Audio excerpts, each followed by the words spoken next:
Hey, what's going up, down, left and right, guys? My name's KevCode, and I've got a tutorial on Cinema 4D, and it's called how to make an intro, so a basic intro that still looks pretty effective and awesome.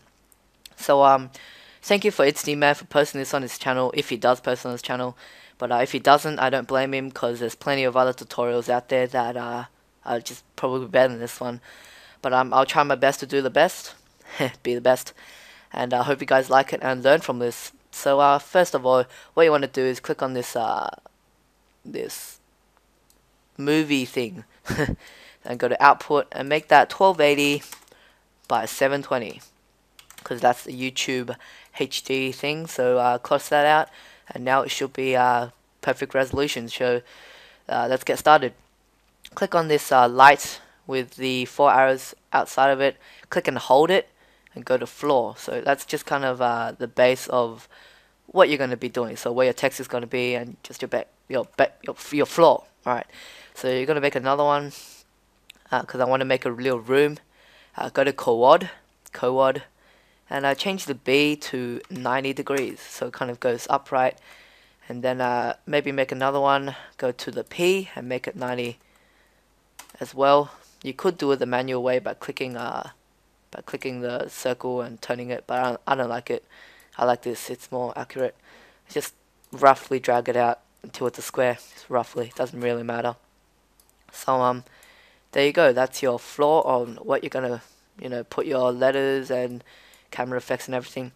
And by the way, this is my first tutorial, and this is like the 5th time me using this program, so I'm still a quite big noob, but apparently I've got natural skills on this thing, so I can whip up a pretty cool intro in a matter of minutes. So click on this what's this called? It's more of a squiggly blue line, so click on that. It's a freehand tool, and click and hold and click on text. So there you go, text. One thing that you should never do is rotate it straight away. Always rotate after you've done everything. Alright, so go to object, change the text. I'm going to call it ItsDman because this is hopefully where it's going to go. And change the font to whatever favorite font or whatever one you like best. My one is Whoopass. I think it's pretty sexy. It really doesn't matter what font you use because you can kind of make it bigger. Alrighty, now go to this the object tab and go on this horizontal spacing, and I use that because the letters are kind of bulked up together, so I want to do is just make this horizontal spacing a bit more, maybe around 20, depends on what font you have. So yeah, that looks alright. So right now it's just this 2D shape that looks kind of boring and just bad. Excuse me. So what I'm going to do is try to make that 3D. So I click on this third square inside a square, it's green one. Got to extrude NURBS. What that does is makes your letters 3D. But you guys are probably going like, what the hell? It's not happening. But extrude NURBS is like an effect. So what you want to do is apply the effect onto the text. So what you want to do is click on the text, hold it, and drag it up to extrude NURBS until you get this arrow. The arrow just means a child of.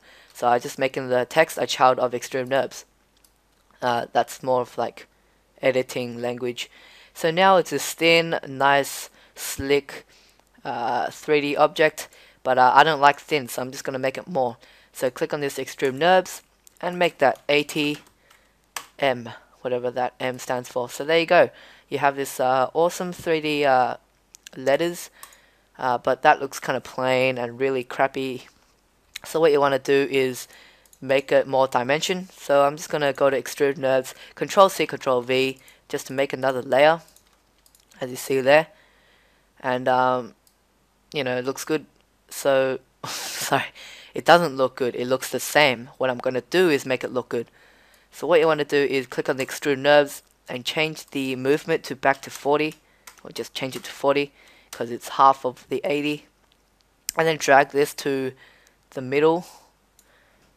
And you guys are probably wondering like, well, what does that do? It didn't do anything, but you still will know. So what you want to do is go to the extrude NURBS, same thing, and the first one, go to caps, go to start, go to fillet cap, go to end, and make that fillet cap. change the radius of both of them to 10 or whatever you guys want. I like 10 because it looks good. And there you go. Now you've got some even more 3D and dimension, and it looks real good.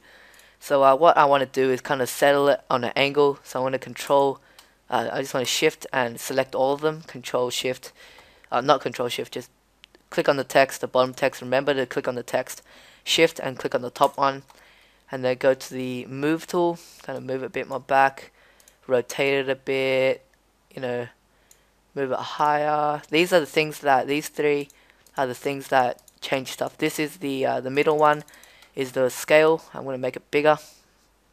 Awesome. The first one is the move one. Can move it up, down, left, right. And then the third one is the rotate button. So I'm just going to rotate it a bit. I'm going to rotate it upwards. And then there you go. There's your text. And if you want to move it, remember to shift all of them and then move them. Just going to move it. I'm just going to test out the angles. Yeah, that looks pretty good actually. Move it across a bit. There we go. So you can add more words, you can add more stuff, you can add more effects. But you know, this tutorial is just not enough time. If you go to my channel, it's probably more. But yeah, this is, as I said, my first one. And if you guys like it, I might do more and more and more. Let's just position this properly. Alrighty, that looks pretty good. So now what I'm going to do is add a bit of color. So what you want to do is go to this Minerals tab over here, click on File, Shader, and Nuki. So it's just this blue color that it's like a pre-made color thing.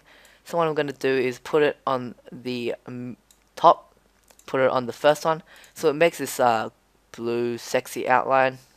Oh yeah!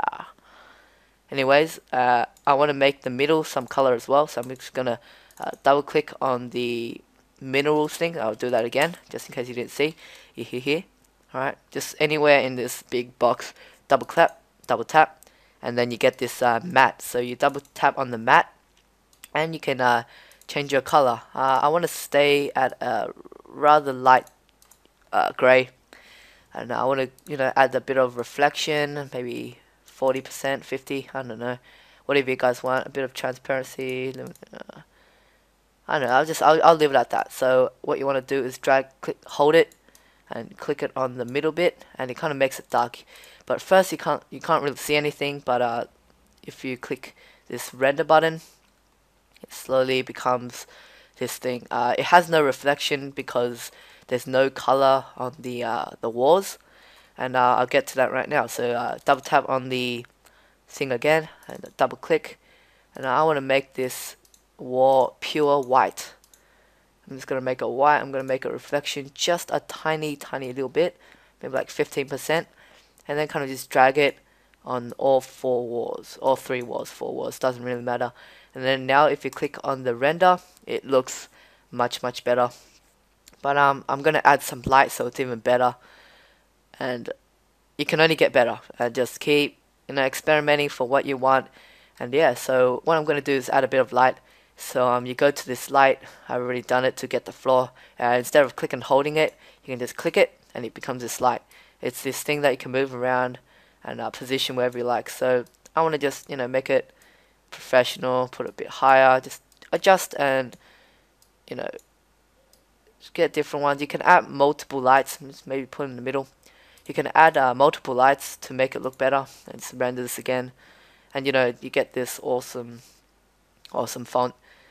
So you can do all sorts of different stuff to this, but I've only got time. I've got 5 minutes time to do the cameras. So this is just really simple. I'm not going to get too much detail. So what you want to do is use the camera effects, and if you don't know what that means, then just check out my channel, and it's in all my intros. So what you want to do is click on this light thing and go to camera right there. Again, click and hold camera. Alright, so first of all, it doesn't really do anything, but then it kind of has this green outline on the outside. So what you want to do, this right now, if you scroll out, there's a camera, and that's filming it. See right there, that's the camera. You guys don't want that. You guys want to, you kind of change it by moving this, but it's much harder. What you should do is actually go to cameras on this tab. Alright, edit, cameras, display, filter view. Go to cameras, scene cameras, and go to camera. So now whatever you do, it is what the camera sees. Or whatever you see is what the camera sees. So you know, you can do whatever, turn around, you know, stuff like that. So what I want to do is come up close. I might do a fade in effect. So kind of make it like that. Alrighty, make it like that. So you want to click on this circular thing. Don't know what that's called. It's kind of hard to explain what it is. It's like a recycle thing. It's like a nuke. But yeah, click on that and you get this red outline along the outside. This is just, you know, positioning the frames and all that. I'm not quite sure what it is, but you need that to do the camera effects. So position where your first frame should be. And when you get to the good position, click on this red little button and it makes a frame. So what you do is you go maybe 30 or 40 frames and you make another frame, and then you can change the angle. Maybe do this, maybe come through this, come closer, and then click the frame button again, and then if you see, it comes out this. Yeah, so that's in 30 frames. I want to go another 30 frames and totally change it. So make another keyframe, turn it around. I'm just gonna move it out a bit and then turn it around maybe. I know I'm just making shit up on the spot, so bear with me. And then make another keyframe, so let's see how it goes. So it's like boom boom boom boom. Yeah, so I'm gonna do that and I'm gonna make it back to the original position. I'm just gonna go to over here, make that 500 frames. Just make it 500 frames so you guys don't run out of frames per thing. Go to 90 frames, make another frame, make another keyframe, and then kind of drag it back to the middle and then do this so it kind of sways back. Make another keyframe, see what it looks like. It looks pretty mad. So it's like this. And it goes to the It's D Man. And then I want to do a final one, maybe at 130 frames. Make another keyframe and then just zoom all the way out and back to its, you know, kind of go back like that. So it's oh god. Alright, keyframe. It's D Man, just like that. So this is really rough. You guys should make it like perfect. And so what you do is you know, this is what it looks like. Yeah, it's pretty good. So change that back to 150. So what you do right now is just render it, and you know, if you don't know how to render it, then watch some other video, because rendering is just a totally different process. So hope you enjoyed my review. Hope you enjoyed my tutorial, and please come to my channel if you want. Please rate, comment, subscribe. Rate just gets this video more known. Commenting, I'll read every single comment like I always do. And yeah, if you like it, then please come to my channel. Have a look at my Call of Duty videos. Have a look at my tutorials. And yeah, please just come around. So yeah, thanks for watching. This is King of COD saying goodbye. Peace.